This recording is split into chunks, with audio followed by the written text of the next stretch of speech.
नाम आचार्य जी।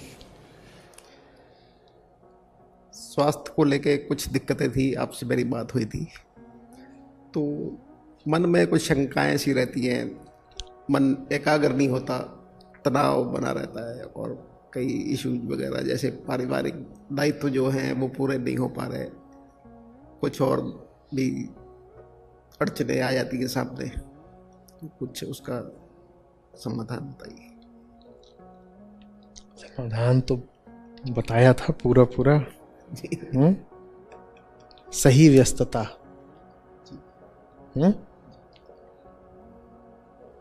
आपसे बात करके मैंने वो पूरी बात ही लिख दी थी एक ट्वीट में, अनमोल ने भेजी होगी आपको आगे, वही है उत्तर।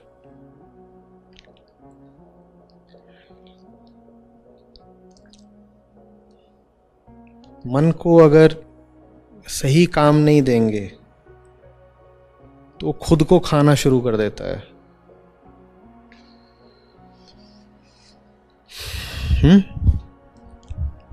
हम कहते हैं ना कि जीव जंतुओं को दुख क्यों दे रहे हो भाई, क्यों मांसाहार कर रहे हो, क्यों किसी को खाते हो। तो ये तो बुरी बात होती है किसी को खाना, पर हम में से ज्यादातर लोग उससे भी ज्यादा बुरी बात करते हैं।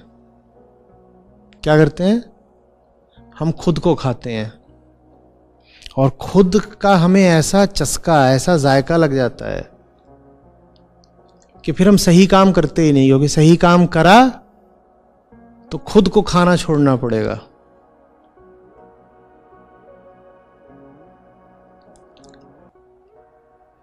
सही काम करा नहीं कि खुद को खाना छोड़ना पड़ेगा। तो ज्यादातर लोग जो व्यर्थ की चीजों में लिप्त रहते हैं, वो लिप्त ही इसीलिए रहते हैं, हमें आदत लग गई है आत्मभक्षण की। हम स्वभक्षी हो गए हैं। हम क्या करते हैं? हम ऐसे खुद को खा रहे हैं आंतरिक तौर पर।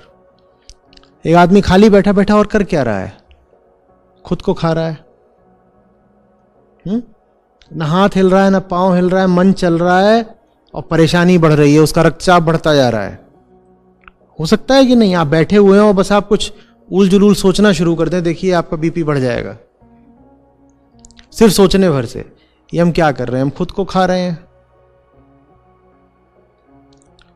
तो मन को सही काम दीजिए, नहीं तो वो एक गलत काम पकड़ लेता है जो है आंतरिक विध्वंस का। वो खुद को, किसी ने कहा तो था कि दुनिया की सारी समस्याएं इस बात से निकलती हैं कि आदमी अपने साथ चुपचाप कुछ मिनट के लिए भी अकेला बैठना नहीं जानता।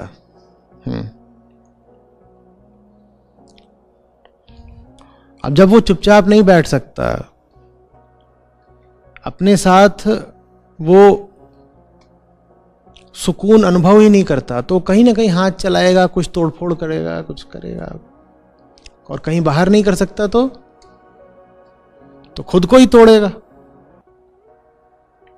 क्योंकि बाहर तोड़फोड़ करने में फिर भी ऊर्जा चाहिए, खुद को तोड़ने में ऊर्जा भी कम लगती है, टूट पूरी हो जाती है। नेगेटिव विचार ज्यादा चलते हैं। वो हमारी प्रकृति है, उससे बचने का एक ही तरीका है, सही काम में बिल्कुल झोंक दीजिए अपने आप को। हम कहते हैं ना नेगेटिव, प्रकृति ही नेगेटिव है। उसमें डर, भूख, संशय, काम, क्रोध, जितनी चीजों को आप नेगेटिव बोलते हो वो सब तो प्रकृति में पहले से ही मौजूद होती हैं। तो सबसे बड़ी नेगेटिव चीज क्या है? ये जो हमारी शारीरिक माया है, ये सबसे बड़ी नेगेटिविटी है। और वो डिफॉल्ट नेगेटिविटी है, वो आपको कमानी नहीं पड़ती, वो आपको विरासत में मिलती है, हम सबको गर्भ से मिलती है।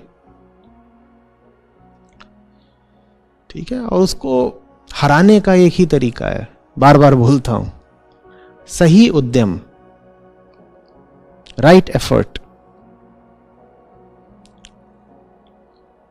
उसका उलट भी, जो उसकी करोलरी है, वो भी बिल्कुल उतनी ही सही है कि जिस भी आदमी को आप देखें कि कामों से एकदम डट के काम चोरी करता है, आप उसको डांट रहे हैं, उसकी फजीहत कर रहे हैं, दिन रात उसकी बेइज्जती हो रही है, पर उसकी काम चोरी नहीं जा रही, समझ लीजिए कि उसको अपनी मांस का जायका लग चुका है।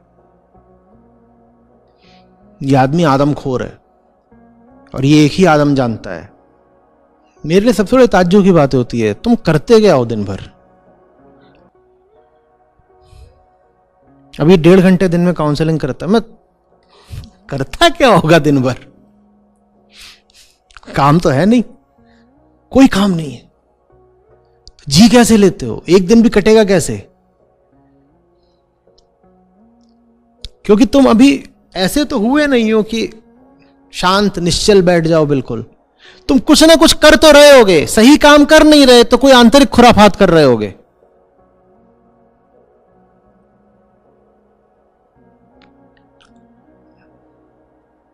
तुम ना अष्टावक्र हो गए हो ना बुद्ध हो गए हो कि अब तुम निष्कर्म निष्प्रयोजन जी सको। तो कर्म तो चल ही रहा होगा, प्रयोजन तो तुमने बना ही रखे होंगे। सही प्रयोजन नहीं है तो फालतू प्रयोजन। और सबसे फालतू प्रयोजन होता है भीतर ही भीतर खटना, भीतर ही भीतर अपने को ही बर्बाद करना। ये सोच रहे हैं, ये देख रहे हैं, इधर उधर लगे हुए हैं, ये सब क्या है? ये चीजें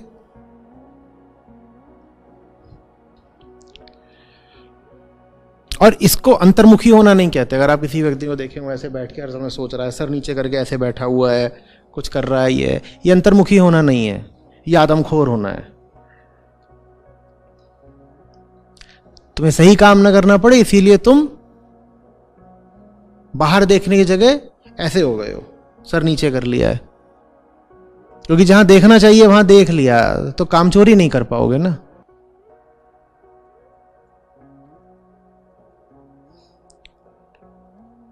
आपसे नहीं कह रहा हूं काम चोरी, आपके पास तो कोई काम है ही नहीं, तो आप कैसे करोगे काम चोरी?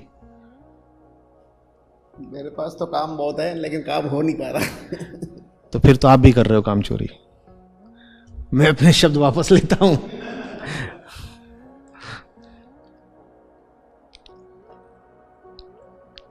ये जो काम आपके पास बहुत है और आप इन्हें कर नहीं रहे, ये मत सोचिएगा कि आप इन्हें संयोगवश नहीं कर रहे। ये आपकी अंदरूनी साजिश है कि आप इन कामों को नहीं कर रहे हो।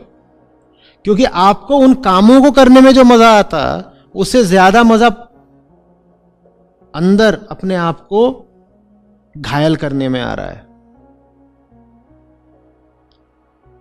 काम करने का एक मजा है और भीतर अपने को ही घायल करने का दूसरा मजा है। ये जो दूसरा मजा है ये आप ना उठाएं, इसमें कुछ नहीं मिलेगा। इससे ज्यादा बेहतर और बड़ा मजा है सार्थक काम करो और डूब जाओ।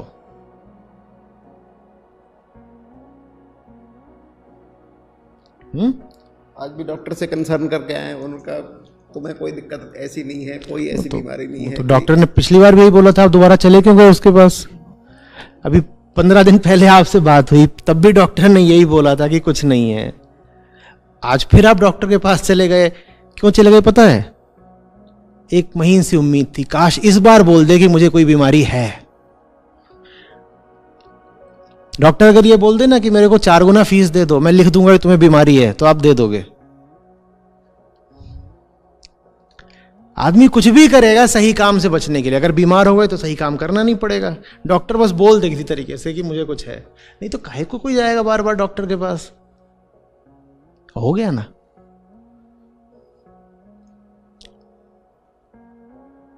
मैं कोई उदाहरण नहीं हूं, लेकिन अब आपने कह दिया तो अपनी जिंदगी में मैं बहुत बचा हूं डॉक्टरों के पास जाने से, इसी बात से कि जाऊंगा तो कुछ ना कुछ बता देगा कि है। बेकार में कौन दिमाग में एक फालतू विचार लाए? क्यों बता देता है तो दिमाग में आ जाता है। और फिर आमतौर पे बगल में कोई ना कोई बैठा रहता है। मैं बड़ी कोशिश करता हूं जब मैं अंदर जाऊं तो कोई साथ ना जाए, तो मुझे वो बता देगा बगल वाले की ओर देख के कि अच्छा ये है ना, इनको ना अभी ये खाने मत देना, ऐसे रात में जगने मत देना, और किताब पढ़े तो चश्मा लगा देना, और इससे ज़्यादा काम मत करने देना। कौन इतना बोझा ढोएगा, इतनी सावधानी बरतेगा?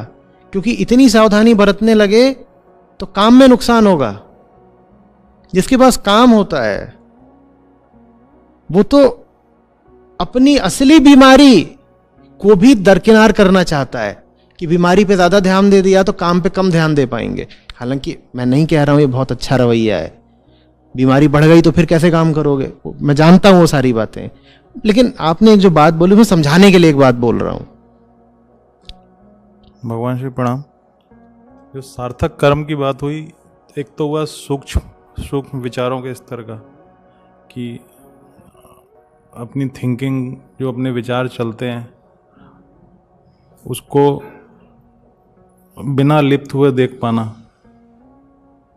और एक उस चीज को मतलब शक्ति देने के लिए बाह्य कर्म करना। फिर से बोलिए। जैसे सार्थक कर्म की बात आई, तो सार्थक कर्म विचार के स्तर पे भी हुआ, जैसे सुनना है, आपको सुन रहे हैं या ग्रंथ पढ़ रहे हैं, एक कर्म हो गया। उससे जो समझा, वो समझ पकड़ तो आती नहीं, जल्दी से छूट जाती है, तो उसको बाहरी स्तर पे उसको जीवन में लाना, जिससे वो स्ट्रेंथन होगी, तभी वो समझ पकड़ में आएगी। यही सार्थक कर्म है। बस यही है, और जो समझते चलो, करते चलो,